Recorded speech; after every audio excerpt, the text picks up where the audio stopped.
Boa noite a todos.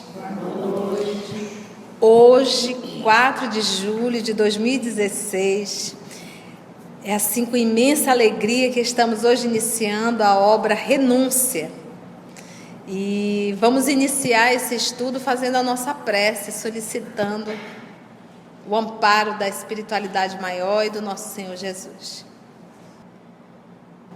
Divino amigo, amor de nossa vida, a obra Renúncia se inicia hoje. Iremos mergulhar na leitura de Emmanuel sobre a vida de Alcione. Espírito esse, Senhor Jesus, de outra estrela, que nos veio mostrar, através da sua própria vida, os livros da sua estrela ao qual veio. Porque a vida de Alcione, Senhor, é um livro aberto de lições grandiosas, de renúncia, de fé e de amor. Para o início dessa viagem, Senhor Jesus, que muito iremos aprender, te rogamos o amparo, a bênção, que nos proteja nessa viagem contra os males da preguiça, da acomodação, da indisciplina, para que possamos, Senhor, iniciar, permanecer e finalizar esse estudo da obra Renúncia. Muito obrigada, Jesus, pelo ambiente que o Senhor nos preparou, pelo lanche fraterno, pelo abraço amigo, pela convivência entre irmãos.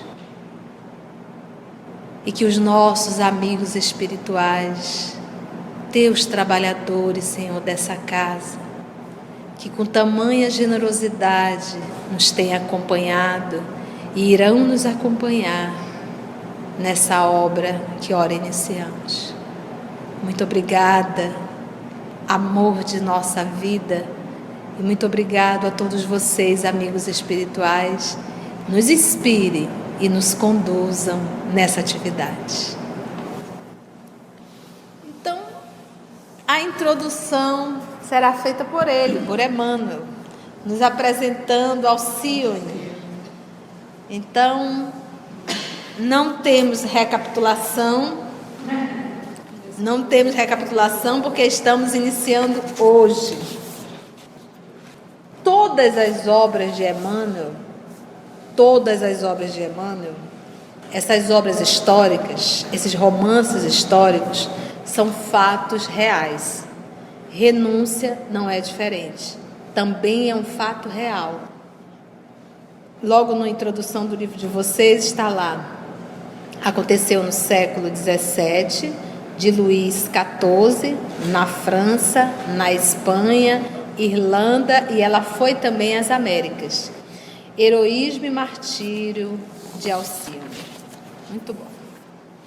Vamos já respirar fundo? Vocês vão ver o que é renúncia. Quando falar em renúncia, você diz, é velho. Bora lá? Velhas recordações. Quem poderá deter as velhas recordações que iluminam os caminhos da eternidade? Lembramo-nos de Alcione desde os dias de sua infância.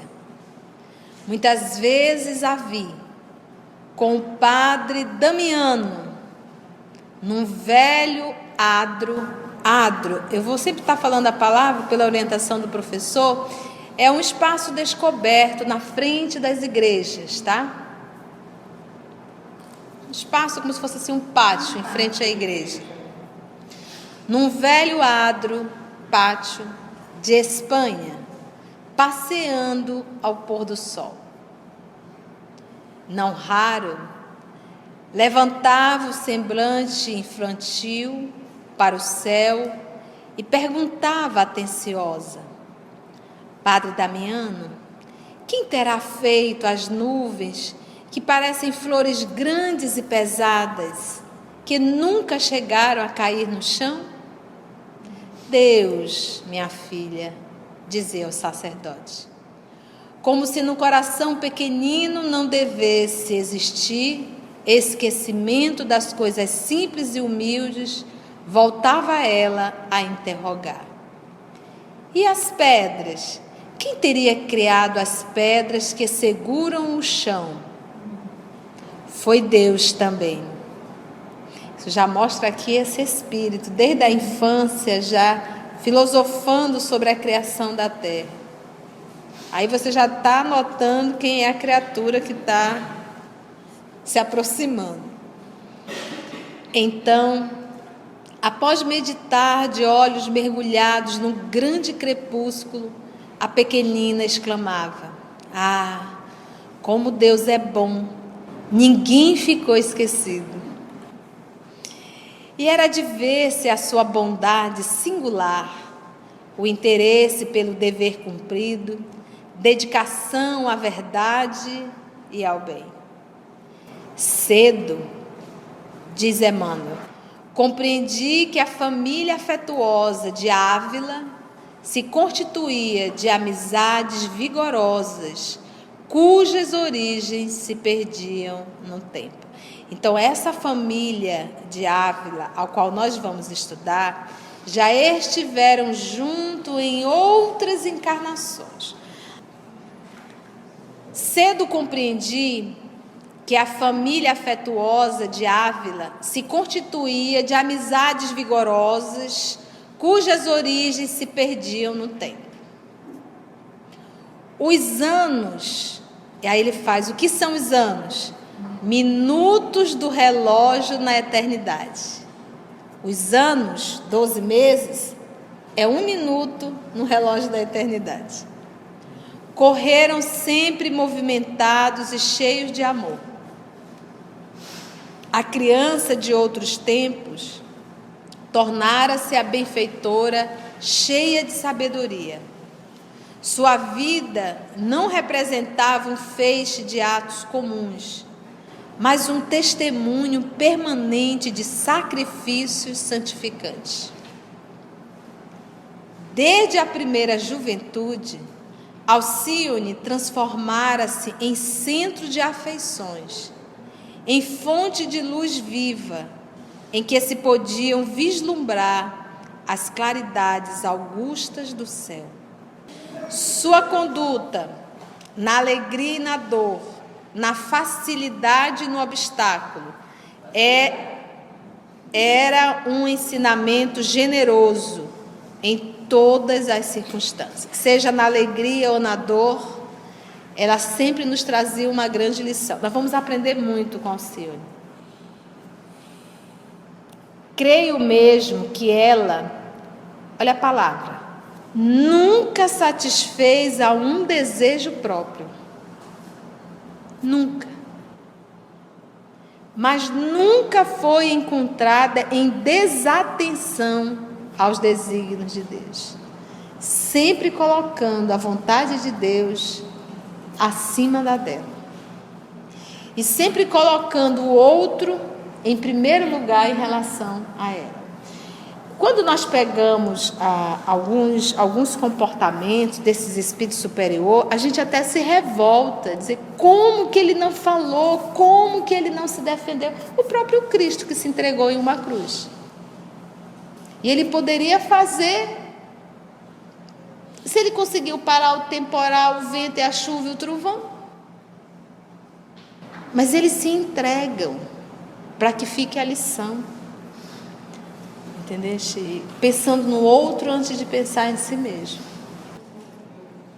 Jamais a vi preocupada com a felicidade pessoal.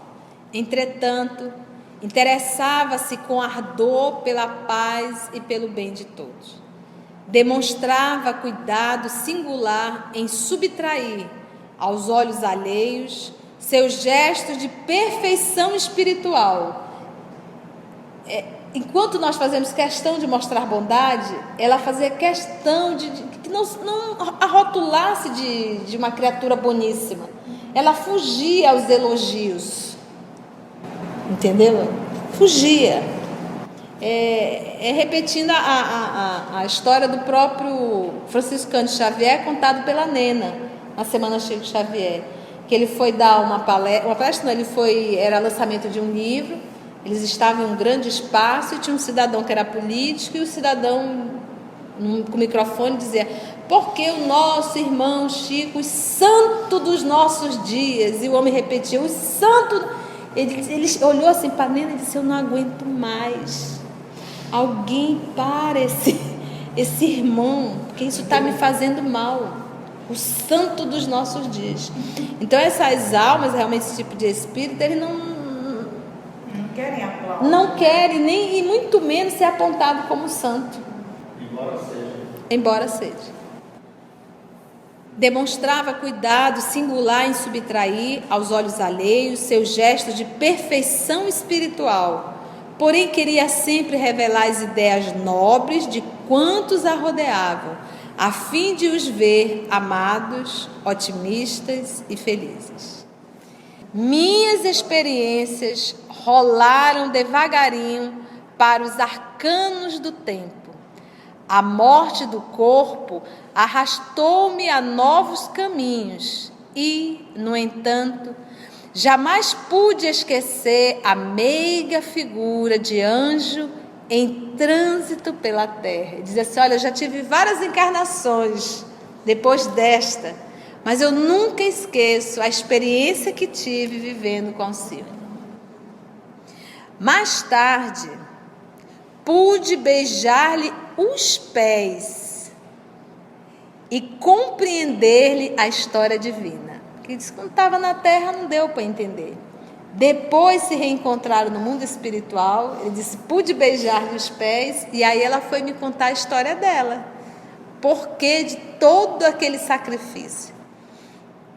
O resultado desse conhecimento vibra neste esforço singelo, que é esse livro que vocês têm aí em mãos. Vibra. Que não tem pretensões à obra literária. A gente fica imaginando, a gente estuda nas obras de André Luiz e na obra de Ivone Pereira do Amaral, o recurso que a espiritualidade tem quando vai contar uma história no mundo espiritual. Então imagina, eu quero estudar a passagem de Jesus com a samaritana. Eu vou para uma sala de estudo, por exemplo, aqui eu colocaria um PowerPoint, alguma coisa parecida. Lá eles têm recursos de vídeos, vou usar esse termo, como se fosse eu vendo aqui a Mita. É 4D que tu 5, 6, 7D, não sabendo nem cheiro, cor, vento. Então você está assistindo, mas você tem a impressão que você está dentro. Então imagina o recurso de Alcione contando para o Emmanuel toda a sua trajetória e o porquê, qual o objetivo. Isso fixou nele e disse: não vou guardar esse segredo para mim. Eu vou ter que contar para o povo da terra. Que não tem pretensões à obra literária. Este é um livro de sentimento. E vamos precisar bastante dele. Não é um livro para intelectuais. É um livro para sentir. Emoção. Este é um livro de sentimento para quem aprecie a experiência humana por meio do coração, sentimento. Em particular, falará a todos os que se encontrem encarcerados. Quem é que está encarcerado? Sentenciados. Encarcerado, o cárcere é estar preso. Muitos de nós estamos aprisionados a um corpo que não queríamos estar.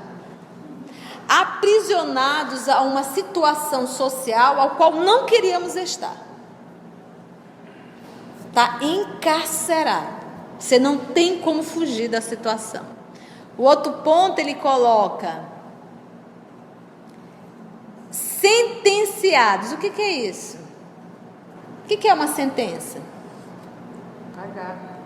Você teve uma atitude, você foi julgado e recebeu a sua sentença. E terá que arcar com essa sentença. Este é um nível de sentimento para quem aprecie a experiência humana por meio do coração.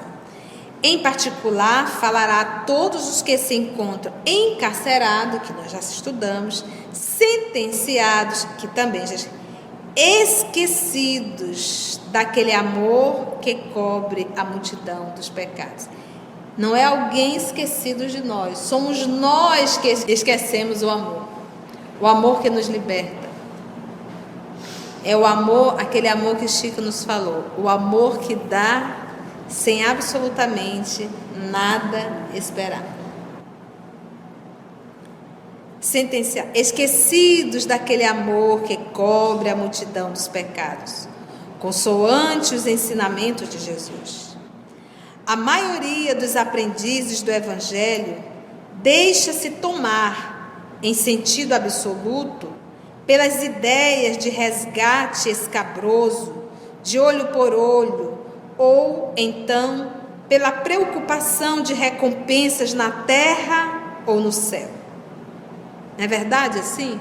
A gente costuma fazer por um medo de ir para o inferno, do capeta pegar, do obsessor nos atacar, de irmos para o umbral. Eu digo, depois que nós estudamos Memórias de um Suicida e agora Obreiros da Vida Eterna, a gente tem que agradecer se passar um tempinho no umbral, porque tem lugar pior.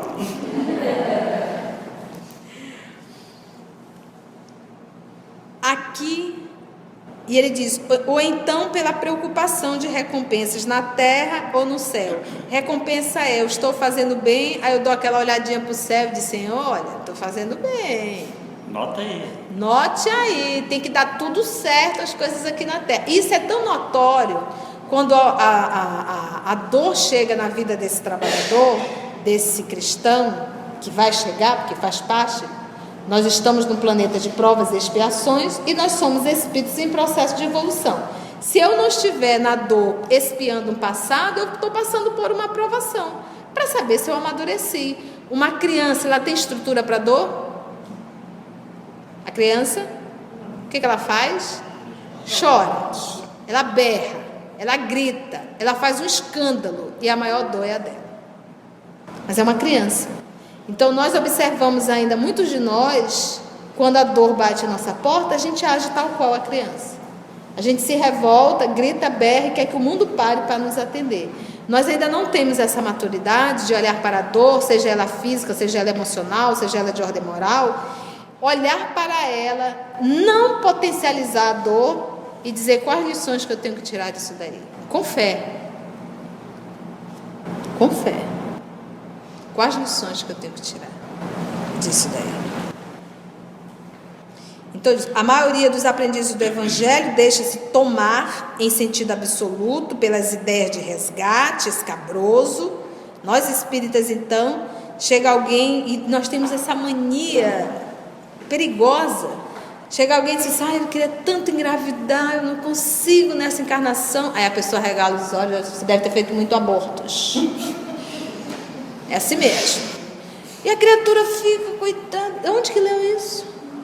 Desde quando isso é regra? Nós não sabemos. E mesmo que o for, eu não sou juiz para estar sentenciando as pessoas. É uma gota de verdade e um litro de amor. O espiritismo é de consolo e não de punição. Quando me abordam, quando a gente vai fazer diálogo, que a pessoa diz assim, olha, eu queria tanto ser mãe, não posso ser mãe, eu digo, vamos devagar. Você não pode parir, mas nunca a vida vai lhe tirar o direito de ser mãe. Nunca, nunca Deus tira o direito de alguém ser mãe. Você pode não parir organicamente, mas ser mãe? Quanto filho querendo mãe, né? Nossa! Então, e aí a pessoa já, a primeiro estalo, porque não pode, será que a minha aprovação não é justamente essa? Amar a quem eu não pari?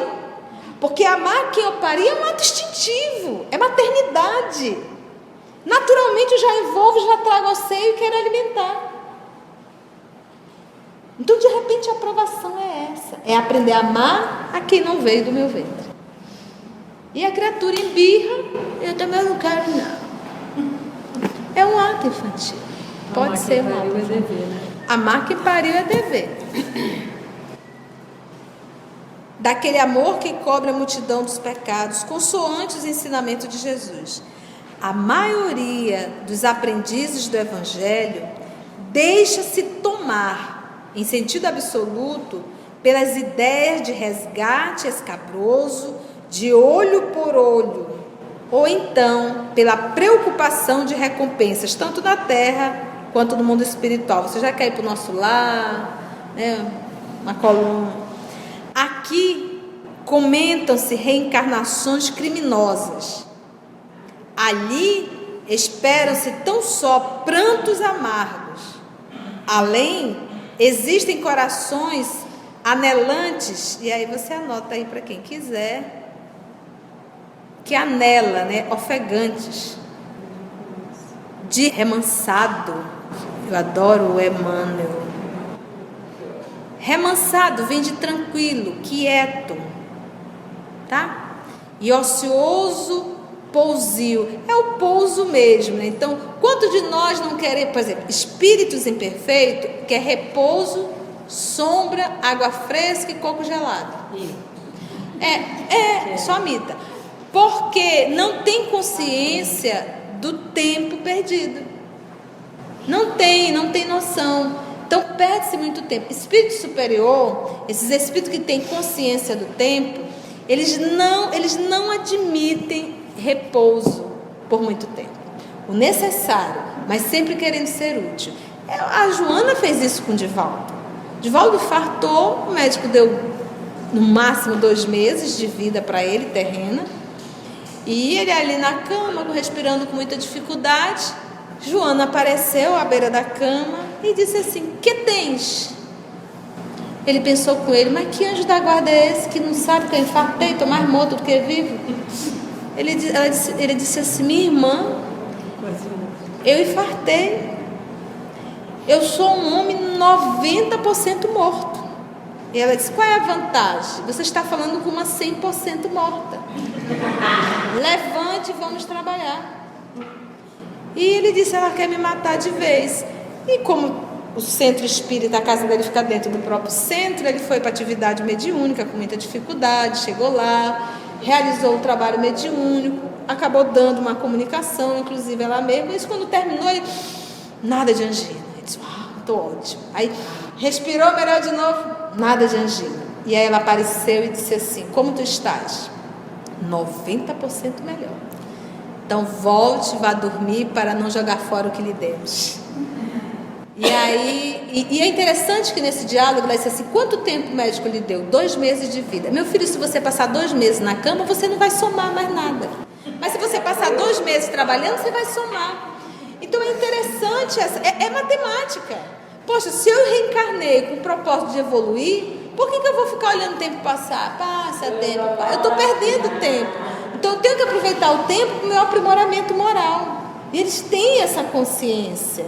Não se submete ao repouso. É necessário o repouso? É. Então eu não vou poder mais trabalhar como eu trabalhava quando eu tinha 20, 25 anos. Eu tenho que trabalhar agora com recursos de 40 anos. Como daqui com 50, daqui com 60, 70, até onde Deus quiser. Mas jamais deixar de trabalhar. Eu vi uma foto de uma senhorinha com muita dificuldade fazendo canjica. Toda enroladinha ali. Útil. Certo? Típico mesmo desses espíritos. Então não quer um espaço ocioso e de pouso, ficar tocando harpa no mundo espiritual. A esperança e a responsabilidade parecem tesouros esquecidos. Olha aí. É razoável que se não possa negar o caráter incorruptível da justiça. Porém, não se deverá esquecer o otimismo, a confiança, a dedicação e todas as energias que o amor procura despertar no âmago das consciências. Lá dentro, né? Para as almas sinceras, que ainda solucem nos laços do desânimo e do desalento, a história de Alcione é um bálsamo reconfortador. Naturalmente que ela própria, qual amorosa visão da espiritualidade eterna, emergirá das páginas luminosas da sua experiência, perguntando ao leitor que se sinta oprimido e exausto: por que retens a noção dos castigos implacáveis, quando nosso Pai nos oferece o manancial inexaurível do seu amor? Por que atribuis tamanha importância ao sofrimento? Levanta-te. Esqueceste Jesus?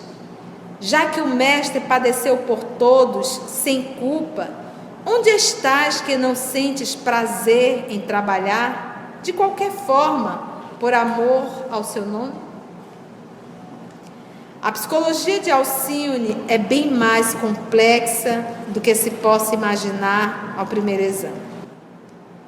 Na grandeza da sua dedicação, vemos o amor renunciando à glória da luz, a fim de se mergulhar no mundo da morte. Você sabe o que ela está se referindo aqui? Porque ela vem da estrela, inclusive é a binária. Qual é o nome da estrela? Sírius. É um sistema solar binário. Ela saiu do céu para vir mergulhar na Terra.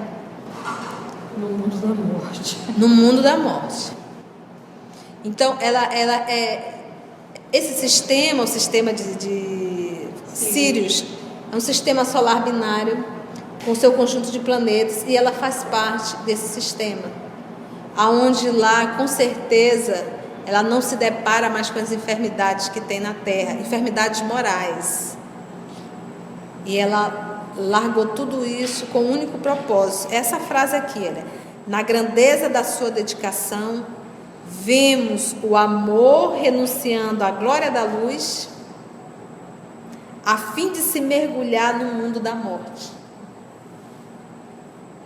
Com seu gesto divino, é como se fosse, dar um exemplo bem simplório. Tu moras numa casa segura, limpa, cheirosa, confortável, equilibradíssimo ambiente, e tu sai da tua casa para morar, tu abre mão de tudo aquilo para morar num pardieiro, no meio de pessoas dependentes químicas, alcoólatras, pessoas que chamam palavrão, que xingam, que é sujo, que é fedido. Mas porque lá naquele local tem uma criatura do teu coração que tu precisa ajudar. E tu abre mão de viver com todo aquele conforto, com toda aquela higiene, para viver nesse pardieiro, por amor. Dê um exemplo bem simplório. Pensa tu sair da tua cama cheirosinha, teu banheiro limpinho, azulejo, água encanada, e você se meter em um ambiente desse. Imagina sair de um sistema solar, vibração. Porque, como nós falamos no nosso início, na nossa fala, uma das coisas mais difíceis é relacionamento, é conviver, ainda no planeta Terra. Porque conviver com pessoas que vibram na mesma sintonia, que vibram bem, nossa, é uma alegria, é um prazer. Mas conviver com pessoas opostas, desagradáveis, preguiçosas,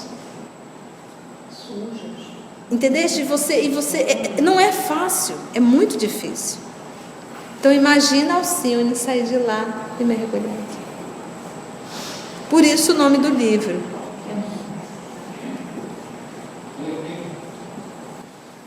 A fim de se mergulhar no mundo da morte, com seu gesto divino, a Terra não é apenas um lugar de expiação destinado a exílio amarguroso, mas também uma escola sublime, digna de ser visitada pelos gênios celestes. Nossa, ele deu uma ajudada aqui nos terráqueos. Lembra a pergunta que estava lá para a moça, vem missão, ele tem. Muito claramente. E como ele diz, digna de receber já esses anjos, né? Mas olha, já dá para aprender um pouquinho. Dentro dos horizontes do planeta, ainda vigem a sombra, ainda a morte e ainda a lágrima. Por que morte? Ainda há pouco nós lemos em Júpiter. Qual o período de vida de alguém em Júpiter? 300 a 500 anos. Imagina, aí nós ficamos aqui, a gente pode dizer, nossa, mas deve ser muito legal viver 350, 500 anos, depende. Nós falamos ainda há pouco que a nossa maior dificuldade é a convivência. Você imagina passar 400, 500 anos convivendo com um ser difícil? Um filho encapetado, uma filha encapetada, né? Uma sogra... Deus o livre, um sogro, um pai, uma mãe, Deus o livre, um esposo, uma esposa. Não, 100 anos já está bom de tamanho. Na grandeza, então, com seu gesto divino, a terra é apenas um lugar de expiação destinado a exílio amarguroso, mas também uma escola sublime, digna de ser visitada pelos gênios celestes. Dentro dos horizontes do planeta, ainda vigem a sombra, a morte e a lágrima. Isso é incontestável. Mas quem seguir nas estradas que Alcione trilhou, converterá todo esse patrimônio em tesouros, opimos, né? Que não tem um acento aí, que é do melhor, excelente, fértil, fecundo, né? Para a vida imortal. Permite, não é a questão do sofrimento que ela passou, mas a retidão de conduta. Em verdade, é a frase acho que é da Madre Teresa, amar até doer. É a mesma coisa que nós falarmos, não, Jesus não sofreu, Jesus não sentiu dor. Quem disse? Quando a gente estuda Paulo, numa das flagelações de Paulo sai do corpo. E tanto é que ele diz, a partir de hoje ninguém mais irá me molestar. Mas o corpo deu aquela apagada. E ele saiu do corpo. E deixou o corpo apanhando e o espírito foi passear. E a gente percebe, quando a gente estuda o nosso Senhor Jesus, constantemente ele estava presente. Em nenhum momento ele deslocou, saiu, ele esteve no corpo. Sentiu as dores. Então, na verdade, existe a dor, existe o sofrimento, mas não existe o desespero, não existe a ausência da fé, não existe a certeza do bem, porque o que nos faz enlouquecer é achar que Deus esqueceu de nós. A revolta. Exatamente, achar que Deus esqueceu de nós, é achar que não existe nenhum futuro, que tudo vai se acabar. E essas almas não têm medo disso. A gente estudamos no Ave Cristo. Eles entravam nos círculos romanos, o quê? Cantando. Iam ser mortos pelos leões. Aqui, pois, oferecemos-te, leitor amigo, tão velhas recordações. Crê, no entanto, que por velhas não são menos preciosas. Quem leu há 2000 anos? Mudou de 2000 anos para cá? As festas são as mesmas, os brilhos são os mesmos, o desfile de moda são os mesmos, a traição, os ciúmes, tudo, não mudou nada. A maledicência, a prostituição, não mudou. Nós ainda cultuamos os mesmos deuses. São heranças sagradas do escrínio do coração. Escrínio é como se fosse aquela caixinha de joias. É um porta-joia. Joias de subido. De alto, elevado valor, que espalharemos a esmo. Por exemplo, hoje está se espalhando aqui, ó. Recordando que, se muita gente presume haver alcançado os êxitos retumbantes e a felicidade ilusória no campo vasto do mundo, em verdade, ainda não aprendeu nem mesmo a estabelecer a vitória da paz na experiência sagrada que se verifica entre as paredes de um lar. Olha, porque nós vamos entender na leitura de Alcione, ela não se tornou presidente da República, ela não foi rainha, ela não foi absolutamente ninguém conhecida. Todo o trabalho dela foi dentro de um lar. Por isso esse finalzinho aqui que Emmanuel dá essa cutucada quando ele diz assim: muita gente presume haver alcançado os êxitos retumbantes e a felicidade ilusória no campo vasto do mundo. O que você acha? Se a criatura alcançou um patamar financeiro, social, você diz, pronto, a pessoa alcançou tudo o que precisaria. Será? Aí ele diz assim, em verdade, ainda não aprendeu nem mesmo a estabelecer a vitória da paz. Meus irmãos, hoje, o que mais se vende nesse nosso planeta se chama medicamento para depressão. Mais do que remédio para gripe. Medicamentos para dormir. Isso é resultado do quê? Estresse, Por isso é que ele diz, nem mesmo a estabelecer a vitória da paz. Isso é falta de Deus. Na experiência sagrada que se verifica entre as paredes de um lar. Experiências sagradas entre as paredes de um lar. Dentro do lar, o lar é o laboratório e é o hospital. O lar é o ambiente de reconciliação. As pessoas que eu mais preciso estão dentro do lar.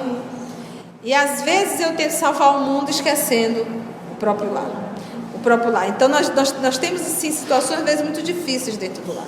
Então os meus filhos, os meus irmãos, os seres que convivem comigo embaixo do mesmo teto, são almas, muitas das vezes, bem aversas ao meu coração. E olha, gente, não é fácil. Há situações muito complicadas, muito difíceis. Você imagina você estar dentro de uma casa e você saber que todo mundo poderia fazer aquilo, mas só você faz.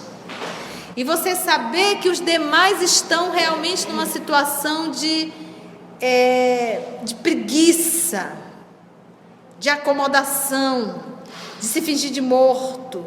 E ainda assim tu faz, sem reclamar, sem gritar, sem berrar. Não é fácil. Exige de nós ainda um esforço muito grande.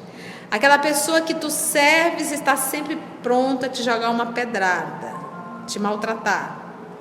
E ainda assim tu continuar a fazer. É um desafio ainda. Então as nossas maiores encrencas estão dentro do lar, realmente. E às vezes a gente trabalha no silêncio, sentindo dor, mas jamais nos revoltando. Nós vamos ficar só na introdução hoje. Foi só para preparar, para entrar no próximo capítulo, nas emoções de Alcione. Comentários, vou começar por aqui, Mita. Mita, alguma colocação, mano? É bacana só essa introdução dele, é legal, né? E quando ele fala aqui, né, que ela diz: levanta-te, esqueceste Jesus, onde estás que não sentes prazer em trabalhar de qualquer forma por amor ao seu nome? Às vezes a gente só pensa que trabalho é o que remunera, né? Às vezes o que a gente dá de graça, o que de graça recebeu, talvez esse seja o trabalho de maior sentido, de maior valor. E a gente esquece disso no dia a dia da nossa vida. E é legal o que ela diz, né? Porque atribuis tanta importância ao sofrimento. Isso pega para mim, porque quando eu estou sofrendo, eu sou a própria mártir, né? Eu gemo. E é legal essa coisa dela, né? Porque dá tanta importância ao sofrimento. Levanta-te e vai para o trabalho. Ok. Querido amigo Jesus, a nossa casa hoje está em festa, porque está recebendo tantos companheiros para um estudo, para mais aprendizado. Te somos gratos, Jesus, por tu nos conceder a honra de estar na tua seara, na tua casa, estudando, para cada vez mais nós aprendermos o que é o amor. Que tu possa nos envolver na tua paz, no teu amor, não só a nós que estamos aqui, mas aqueles companheiros que ainda vêm para o estudo. Obrigado, Jesus, porque tantas vezes tu nos chamaste e quantas vezes nós preferimos a ilusão do mundo. Mas hoje, ainda com muita dificuldade, já estamos aqui, procurando ser melhor, procurando caminhar contigo. Obrigada aos amigos espirituais, trabalhadores desta casa. Obrigado a Deus, nosso Pai, pela misericórdia divina que nos tem dado, pela bênção da reencarnação, de nos reeducarmos do aprendizado que aqui estamos tendo. Jesus querido, tem paciência para conosco, porque um dia nós estaremos totalmente ligados a Ti. Obrigado a todos que aqui se encontram, que nós possamos caminhar junto e apertar esse laço que nos une. Obrigado, Jesus, que assim seja.